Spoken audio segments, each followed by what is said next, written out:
Welcome to my channel. We are quilters. My name is Lori. It is Upskill Monday, and today I am not embellishing the crazy blocks. I am going to embellish a plain piece of fabric, and we will work on this same piece of fabric with other embellishments next week. So this is sort of fun and freeing. I'm going to use some paint on fabric, and you're thinking, paint? Paint is fun. You just have to make sure you cover your surfaces so they don't get messed up. I wish I had the vest. At one time I used this technique on a vest, and I embellished with beads afterwards, and I wore it for years and years and years. But I think I donated it when I cleaned out all my dress clothes when I retired. So I do not have the vest to show you, but it turned out very, very nice. Let me show you my paint technique so that you can give this a try too. It'll work on crazy blocks too. You just have to be a little more careful to make sure it becomes permanent. Let me take you over to my work service and we can get started. I am here in the sewing room, and normally I would go out to the kitchen counter for this, but since we have a new puppy, let me pop up a picture here real quick. She's adorable, but she's a terrorist. So I am working back in my room. I have a moment of peace and quiet while she's recharging and keeping Dan company. I'm going to use this old rusty cookie sheet because it doesn't matter that it's rusty, and I'm going to put some paper on top of it just so that it's easier to clean up. This is from the Dollar Tree. It's from a big art tablet. We no longer get a newspaper. And I have a piece of fabric, and I have it ironed down to a piece of freezer paper. And I see it's coming up on the edge. So yes, I'm ironing right on there. So there you have it. It's ironed down so that it'll just so it's a little more stable. And this also adds a layer of protection because I don't want paint anywhere it shouldn't be. So it is a light green, and I have an interesting thing to show you. You're going to love this. Hang on a second. Here I have my tote of paints. I used to paint with students all the time, and most of these were purchased, some of them new, most of them purchased at, you guessed it, yard sales. So I have Plaid brand paint, and it's outdoor, indoor, and it does say here on the label that it is permanent if you let it dry. And I'll talk about letting things dry. But it has directions for surfaces. And then there's some slick fabric paint. And this is paint stitching. So it is a fabric paint also. And it says right on it that it is machine washable after 72 hours of air drying. So we have lots and lots of choices. Now, some of these every once in a while I go through and I throw some things away. But let me show you what I am going to paint with today. Let me move this out of the way. Back to my fabric. Here it is. My stamp for today. Yeah, you guessed it. It's a celery stump. And I'm going to pull it apart a little bit. And when I add paint to this and stamp it on the fabric, it looks like a rose. And that is what I'm going to stamp with. And of course, roses need some leaves. So I am going to also, if this were the right season for green leaves here in West Virginia, I would use a real leaf because you get an interesting look. But there are no green leaves out there, and brown ones don't work as well. So let me get some paints ready. I'm going to use some red. Shake that up. And, I think I'm going to go get a paper plate or a plate. Hang on. So I have added some paint to a paper plate, and I'm going to, like I said, I'm going to separate that out a little bit, and then I'm going to dip it in some paint, and I'm going to do some stamping just to get some of the extra paint off. I have a bare spot there. Okay, I'm going to do some stamping to get the extra paint off because I want a clear image. I don't want all that extra paint on there. And I have an extra plate. See, the image is coming out clearer. Well, now it's too clear. So, and the fibers will help. Let me get some more paint on there. Okay, let me stamp. Nice and hard pressure, kind of move it around. That's pretty close. Not as good as I've had in the past. I'm going to do another one. Better.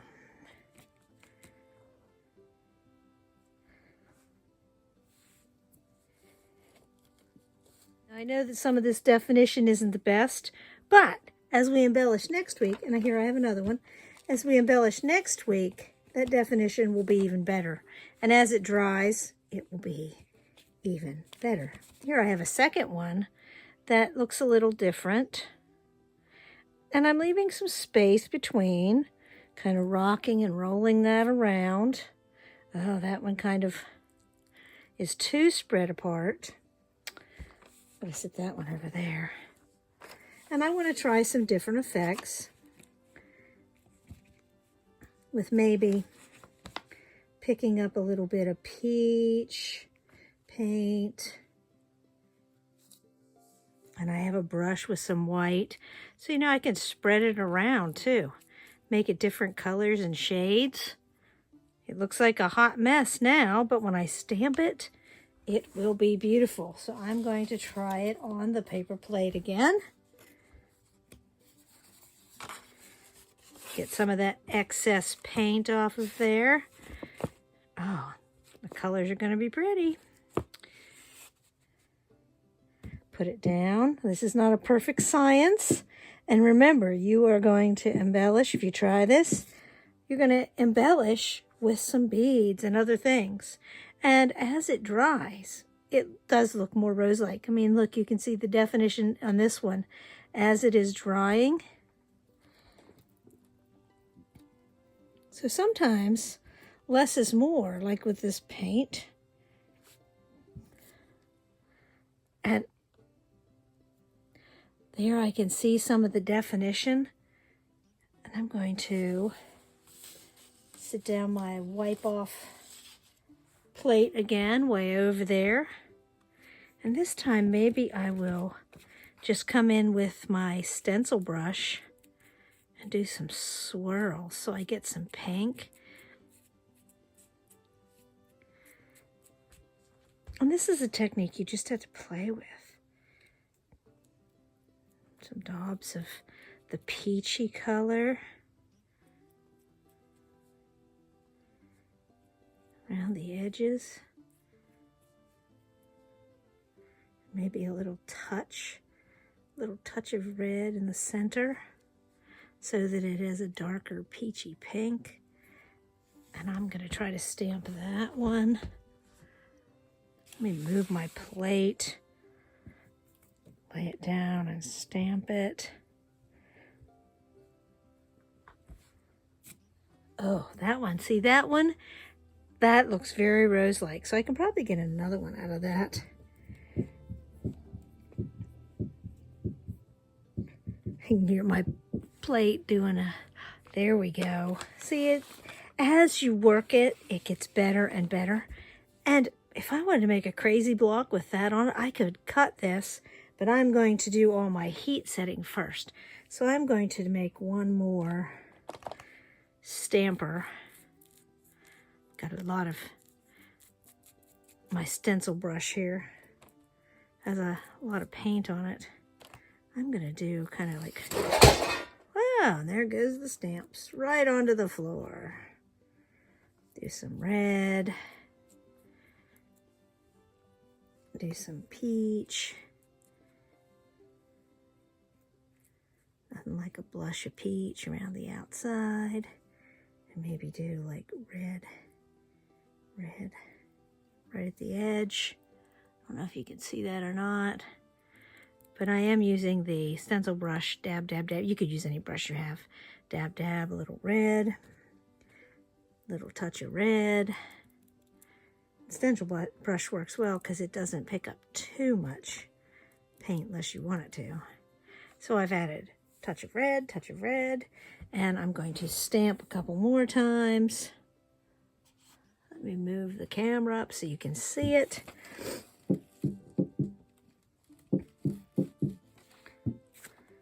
Well, that looks pretty good. And one more before I stop and talk about leaves. Ah, there we go. Oh, maybe one more, just because I can. Down here. So I have roses.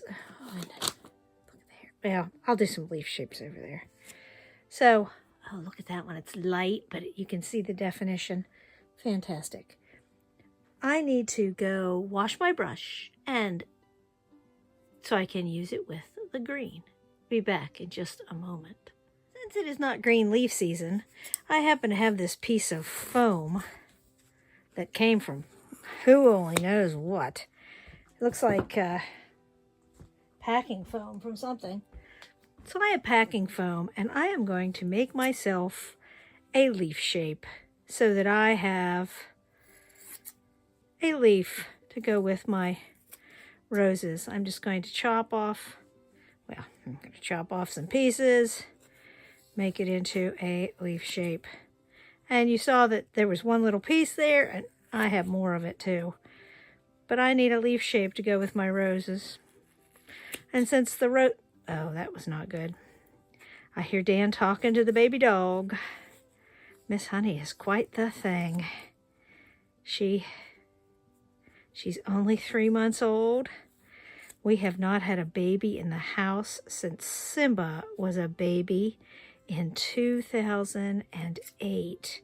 So it has been a long time since we have had a baby. And I can cut this all different kinds of ways because it will not really matter if it's not perfect. The roses aren't perfect. And it's okay to have some texture. So I am just chopping some sections. This is a grand, well, it's not really an experiment because I've done this before, but it sort of is.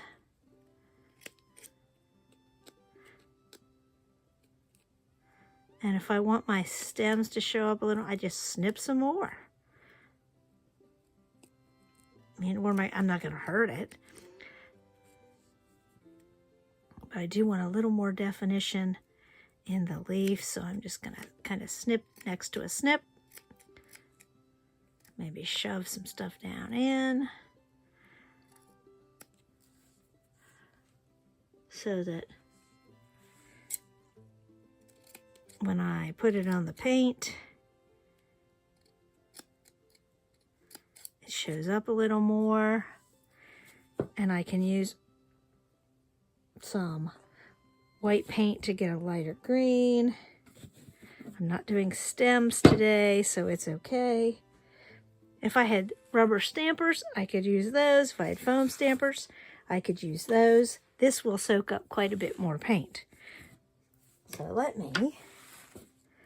me dip it in some green and then sponge some off.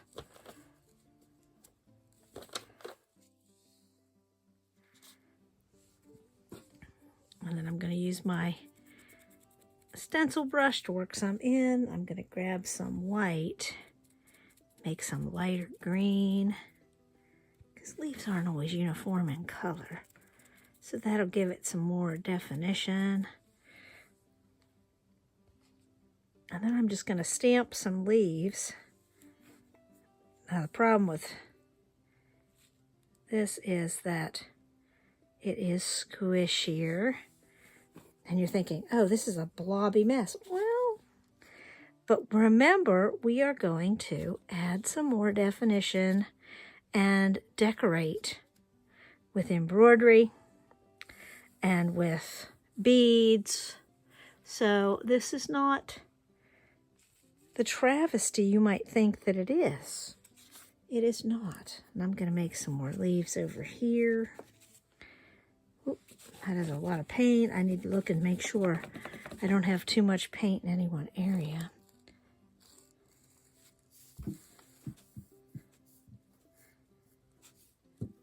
It's kind of squishy, and I can see my stems. I need to pull these apart a little bit more.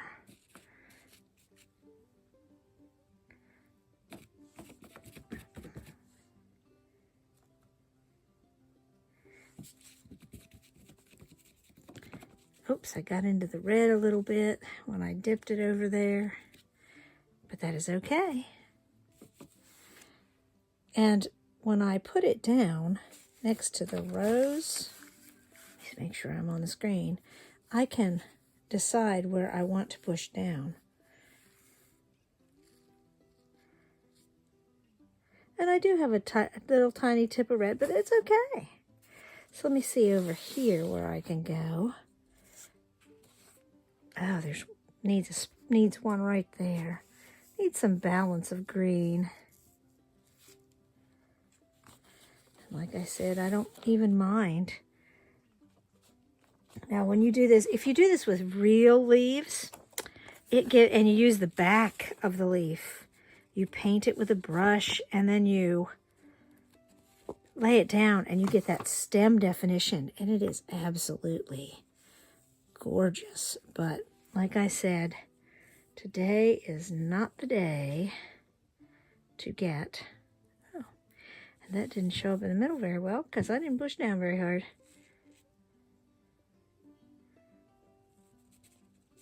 Well, maybe. Let me go try something. I'm going to do one more here. Make sure I squish it all around. Get a nice green blob going there. You're thinking, oh, that is so bad. But when I add shiny stuff or embroidery, it would be gorgeous. Hang on a second. Let me go try something else so I can show you. I was going to suggest that you could use a leaf from a miniature rose bush, but it didn't work. It's too small. There are veins on the back but look at the Phaco rose next to the real rose. Look at that. It works. And there is my pink version of a very miniature rose. It was fortuitous that those were on sale, so I could show you. Look how real that one's, they are real. But look, they look like a rose. You're thinking, oh, they just look like blobs. But they don't. They look like a rose. And this leaf shape, it's close enough to a real leaf shape that we can do some definition. The proportions are right. Hang on a second, let me put these. Let me tell you about what I'm going to do next. Look, I've got a green thumb. Isn't that fantastic? It's the only time I have a green thumb. So after this sets and dries on its own, I am going to heat set it with the iron. And I will use a pressing cloth on the top, and then I will heat set it from the back also. But I will make sure I protect my iron, but I will heat set it. And then I will, once it's heat set with an iron, I'll probably give it a good tumble in the dryer on high for just a few minutes. It's already been heat set. I'm not going to wash it first. I'm going to dry it really dry. If you have a heat gun, that might work too. But I'm going to heat set it. And this paint, it says it becomes permanent when it has dried. So I will be back next week to talk about embellishing these little blobby roses and making it into something cute and fantastic. I hope that you enjoyed this very quick episode of Paint on Fabric. Now, please keep in mind that you can do anything with paints, and they do make inks just for on fabrics. You can use stampers, and ink as long as it is made to be permanent. If you're not going to wash your creation, you could use other things too. I always err on the side of someday somebody might need to wash it. So I try to use things that are permanent. Did I mention how easy cleanup is when you use paper plates? I do have paint cups, but this needs washed. This does not. The whole thing, chuck-a-rooney in the trash, including the celery. Well, the celery stalks are going to be composted, but trash, and I'm all cleaned up, except for washing my paintbrush. I will see you on Wednesday for Study in Scarlet, and we are going to talk about making templates and using templates. Mwahaha.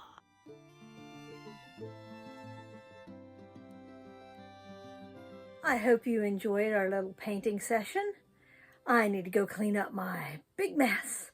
Thank you for watching. Please like and subscribe. See you on Wednesday. Talk to you later.